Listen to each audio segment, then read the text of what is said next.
Olá, seja bem-vindo ao canal Luz e Sombra. Hoje vamos viajar em uma jornada rumo à feitiçaria na história.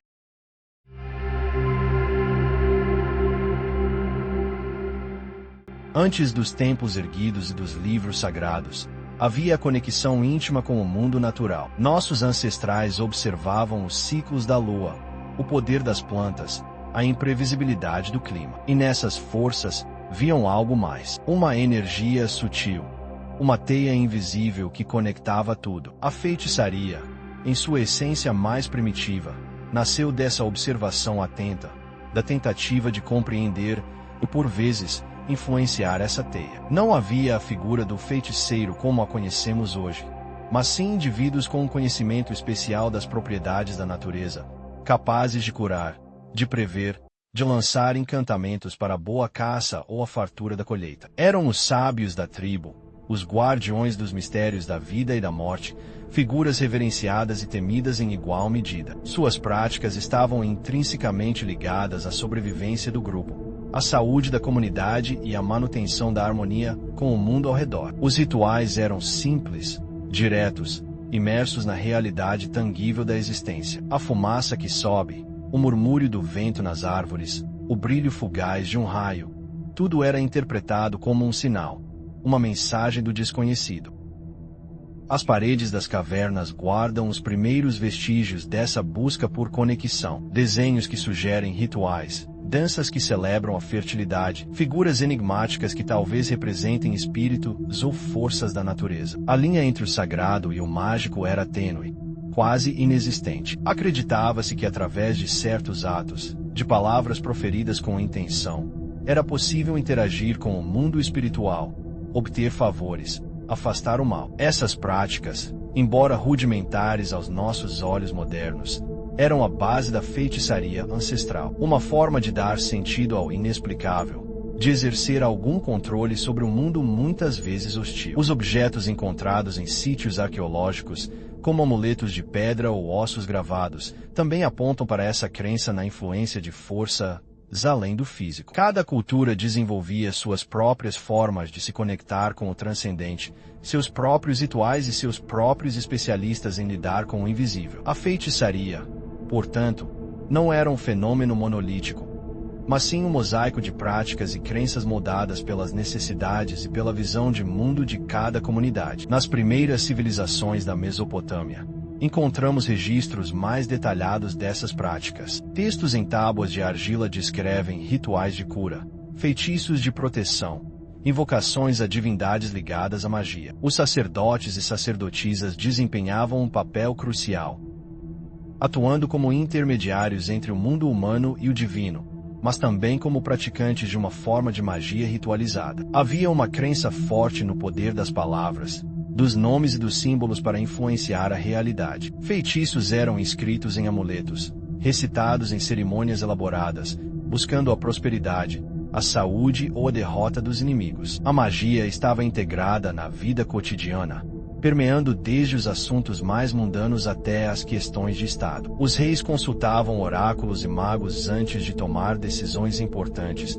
buscando sinais e presságios que pudessem guiar seus passos. A feitiçaria, nesse contexto, era uma ferramenta de poder, um conhecimento esotérico acessível a poucos, capaz de moldar o destino de indivíduos e de nações. Na Grécia Antiga, a magia coexistia com a filosofia e a nascente ciência. Embora houvesse uma busca pela explicação racional dos fenômenos naturais, a crença em poderes sobrenaturais e na eficácia de rituais mágicos persistia. Deuses e deusas eram invocados para diversos fins, e havia indivíduos especializados em práticas mágicas, como a confecção de amuletos, a interpretação de sonhos e a realização de feitiços de amor ou vingança. As histórias mitológicas estão repletas de figuras com habilidades mágicas, como Circe e Medeia. Os oráculos, como o de Delfos, eram consultados para obter previsões e conselhos divinos. A magia, nesse contexto, era vista como algo que podia ser tanto benéfico quanto maléfico, dependendo da intenção de quem a praticava. Havia uma distinção entre a magia cerimonial, muitas vezes ligada aos ritos religiosos, e a magia popular, praticada por indivíduos para fins mais pessoais. Na Europa medieval, a feitiçaria se misturou com as crenças populares e o crescente poder da igreja cristã. As antigas práticas pagãs, ligadas à natureza e aos ciclos sazonais, persistiram, muitas vezes sincretizadas com elementos cristãos. Curandeiras, parteiras e erveiras detinham um conhecimento valioso sobre as propriedades das plantas, sendo procuradas para aliviar dores e tratar doenças.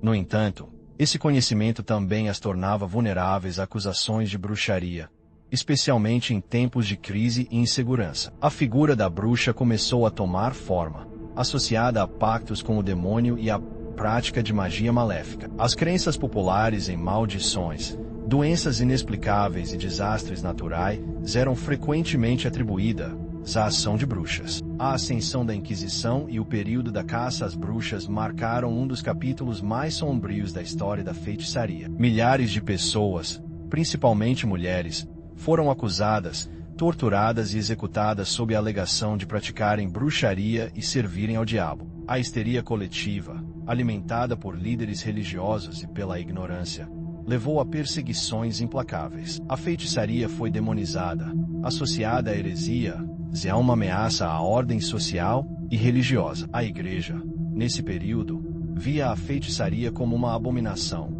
uma manifestação do mal que deveria ser erradicada a todo custo. A crença em pactos demoníacos e em poderes sobrenaturais concedidos pelo diabo se tornou central na visão da igreja sobre a feitiçaria. Em muitas culturas africanas, a relação com o mundo espiritual e ancestral sempre foi profunda. A figura do curandeiro, do adivinho e do líder espiritual muitas vezes se sobrepõe à do feiticeiro. A magia é vista como uma força neutra, que pode ser usada para o bem ou para o mal. Rituais complexos, envolvendo dança, música, ervas e oferendas, são realizados para diversos fins: cura, proteção, fertilidade, comunicação com os ancestrais. Acreditava-se na influência de espíritos e divindades na vida cotidiana. No entanto, também existiam aqueles que eram acusados de usar a magia para fins egoístas ou destrutivos, causando doenças, infortúnios ou a morte. As crenças sobre a feitiçaria variavam enormemente entre as diferentes etnias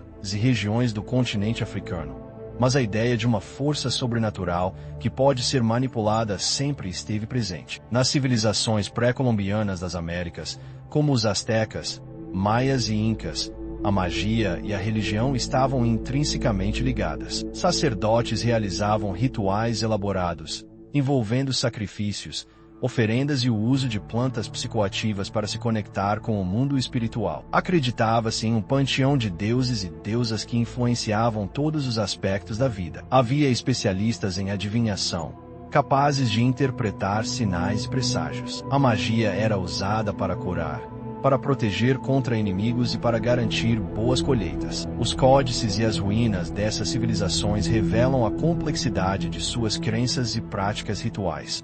A chegada dos europeus e a imposição do cristianismo levaram à supressão dessas tradições e à demonização de suas práticas mágicas. Se olharmos para a história da humanidade, percebemos que a crença e a prática de alguma forma de feitiçaria estiveram presentes em praticamente todas as culturas e em todos os cantos do mundo. Desde as tribos indígenas da América do Norte até os clãs da Escócia, desde os xamãs da Sibéria até os sacerdotes do Antigo Oriente Médio, a busca por compreender e interagir com as forças ocultas sempre fez parte da experiência humana. As formas e as interpretações variavam enormemente, mas a ideia de um mundo além do puramente material, um mundo que poderia ser influenciado por meio de rituais, palavras e intenção, era uma constante.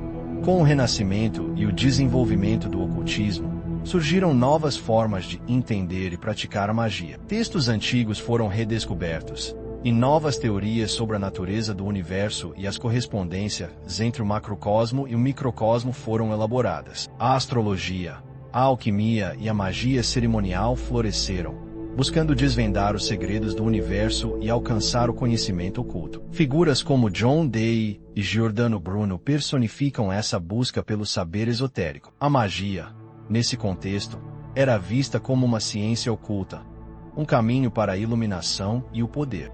A visão da Igreja Católica sobre a feitiçaria evoluiu ao longo dos séculos, mas a desconfiança e a condenação persistiram. Embora a intensidade da perseguição tenha diminuído após o auge da caça às bruxas, a doutrina oficial continua a considerar a prática da feitiçaria como pecaminosa e potencialmente ligada a influências demoníacas. A Igreja enfatiza a fé em Deus e nos sacramentos como os únicos caminhos legítimos para a graça divina, alertando contra qualquer forma de busca por poder ou conhecimento fora da doutrina cristã. No entanto, dentro da própria Igreja, existem diferentes correntes de pensamento e níveis de crença em relação à realidade e ao poder da feitiçaria. Na cultura moderna, a feitiçaria ressurge de diversas formas. Para alguns, é uma prática espiritual conectada à natureza, ao culto a divindades ancestrais e ao desenvolvimento pessoal. A Wicca e outras formas de bruxaria moderna enfatizam a ética, o respeito pelo livre-arbítrio e o uso da magia para fins positivos. Para outros,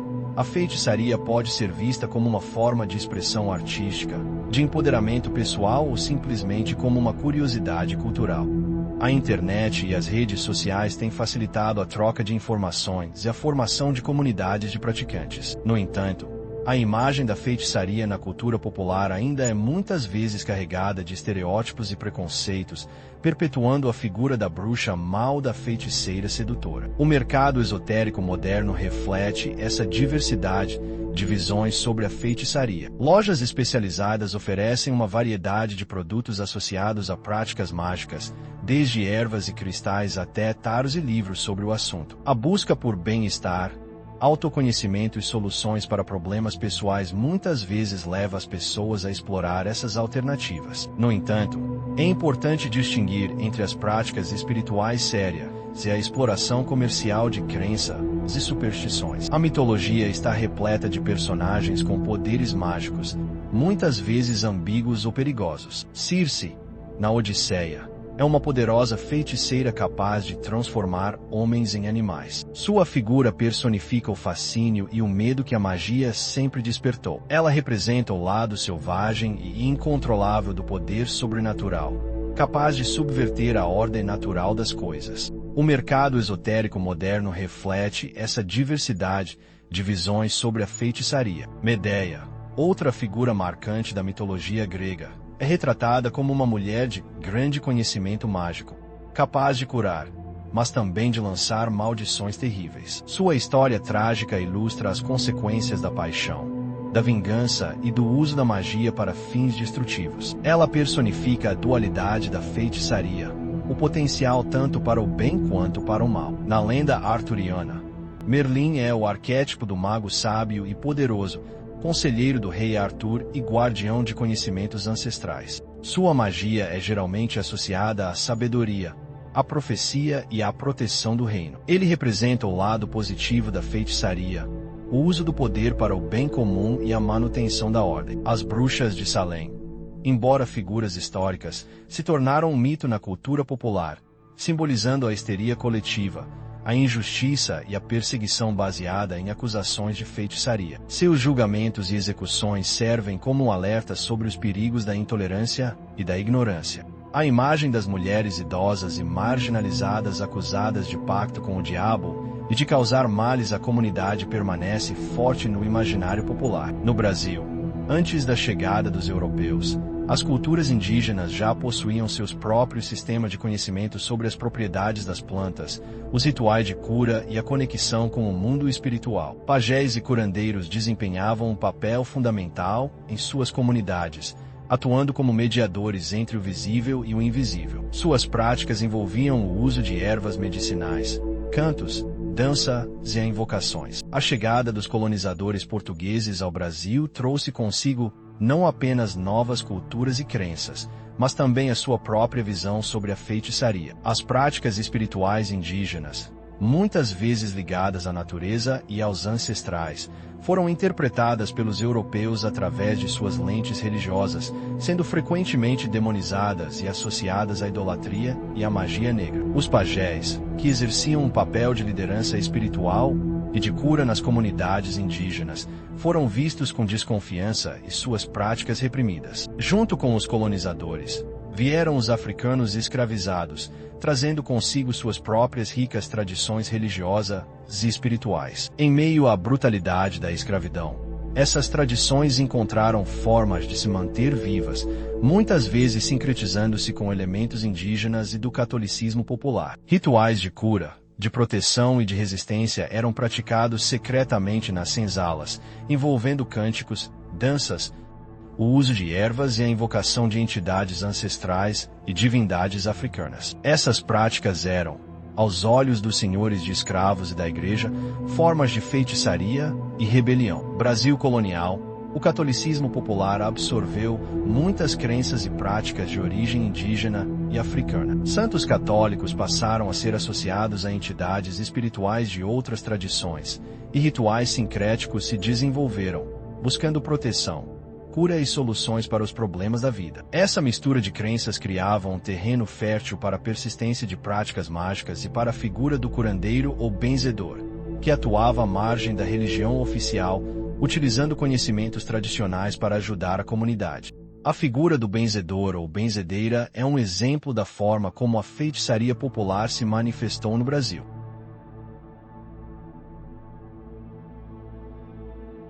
Essas pessoas buscavam curar doenças, afastar o mal-olhado e proteger contra diversos males. A benzeção, muitas vezes vista como uma prática de fé simples e popular, carrega em si elementos de antigas tradições mágicas e de um conhecimento prático sobre o uso de recursos naturais. No interior do Brasil, o conhecimento sobre as propriedades das plantas e os remédios caseiros sempre foi transmitido de geração para geração, principalmente entre as mulheres. Essa sabedoria popular, que envolve o uso de ervas para curar, proteger e até mesmo para influenciar situações, pode ser vista como uma forma de feitiçaria tradicional, ligada ao conhecimento da natureza e à capacidade de utilizar seus recursos para fins específicos. As religiões afro-brasileiras, como o candomblé e a umbanda, preservam e celebram as tradições espirituais trazidas pelos africanos escravizados. Embora não se autodenominem feitiçaria, suas práticas envolvem a comunicação com entidades espirituais, a manipulação de energia e o uso de rituais para diversos fins, como cura, proteção e equilíbrio. A visão dessas religiões sobre o poder espiritual e sua utilização difere da demonização da feitiçaria promovida historicamente pelo cristianismo. O folclore brasileiro é rico em figuras e histórias ligadas à magia e ao sobrenatural. Lendas como a da mula sem cabeça, do Saci Pererê e da Iara povoam o imaginário popular, muitas vezes carregando elementos de antigas crenças indígenas, africanas e europeias sobre forças ocultas e seres encantados. As superstições, como evitar passar por baixo de escadas ou acreditar no poder de certos amuletos, também fazem parte dessa herança cultural. No Brasil contemporâneo, embora a crença na feitiçaria persista em alguns setores da sociedade, ela não possui reconhecimento legal como crime. No entanto, acusações de feitiçaria ainda podem surgir em contextos de conflito social ou violência,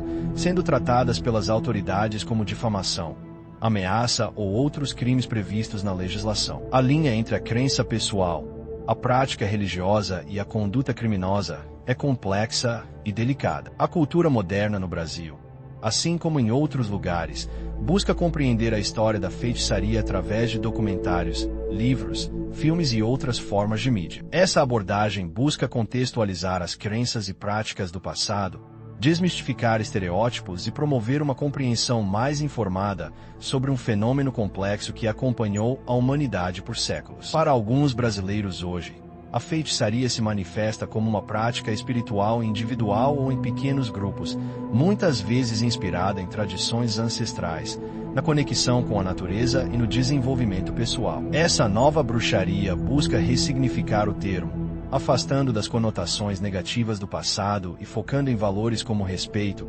equilíbrio e a busca por uma vida mais plena e consciente. A história da feitiçaria é um reflexo da eterna busca da humanidade por compreender o mundo ao seu redor, o inexplicável e o seu próprio lugar no universo. Das primeiras tentativas de influenciar a natureza até as complexas práticas religiosas e espirituais contemporâneas, A crença em forças além do tangível e a tentativa de interagir com elas permanecem como um aspecto fascinante e multifacetado da nossa jornada. A forma como interpretamos e vivenciamos essa busca continua a evoluir, mas a curiosidade e o mistério permanecem.